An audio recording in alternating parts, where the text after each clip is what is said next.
word authenticity, and I wondered what that word means to you and how you chose it for this film.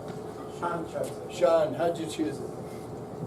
Well, I mean, it was just about being who you really are. And Lisa didn't need to change because she was her entire life. How you met, how you came to know about Lisa and her story, and maybe Lisa, you know, what finally prompted you to, you know, to make the very brave move of going public with your story. This age life cycle ride, we were both training ride leaders working out of the same shop in Santa Monica. That's where we met. And I had known Lisa for about a year. And the thing about this is that I was very uncomfortable with Lisa. And I stayed a distance. I mean, we were on the same team, but I felt uncomfortable. I knew there was something different about her. I thought maybe she needed her space, you know? It was really me that needed the space. I was just uncomfortable. And I just noticed that people would go, new riders would go up to her, and they would have a quizzical look at first, and then they'd come back 2 minutes later, and they would be like, nothing. You know, right, all right, let's ride. And I just was so curious, and at that moment I said, you know, I need to learn more about this. What's going on here? There's got to be more of a story. So I said, Lisa, can I follow you around for 6 months while we train?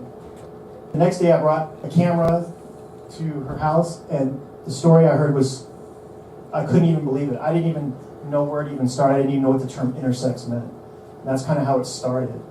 During the film, it was clear that you had to shut Larry off at times and you shut Lisa off at times. Have you made friends with each other? I'm still Larry. As you saw, my dad wanted a boy, my mom wanted a girl, and I got both names at birth. And my dad decided that I was going to be a boy at the age of 5 because he said, society will never accept you as Lisa. And 50 years later, he's still pretty much correct. What did people learn from you? To care for people more, to be more accepting. I didn't do this myself, blame God, but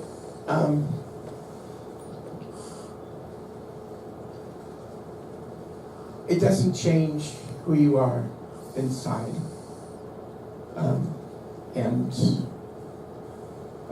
I'm devoting my life, what's left of it, to bringing this out to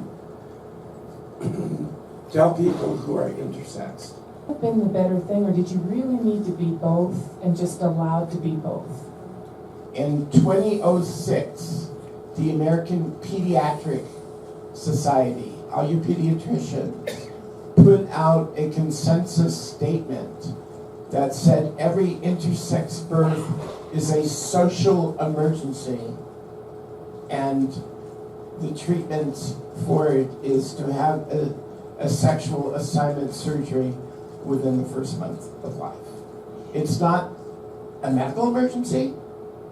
It's not even a psychological emergency. It's a social emergency. Anybody know what that means? What's a social emergency?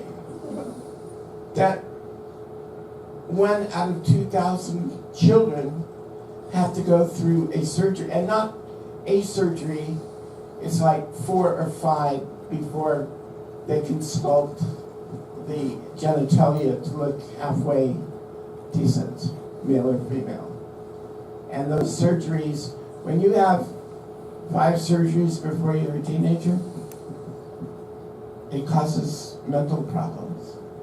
And there's no medical reason to have these surgeries in 90% of the cases, except it gets rid of the social emergency, whatever that is.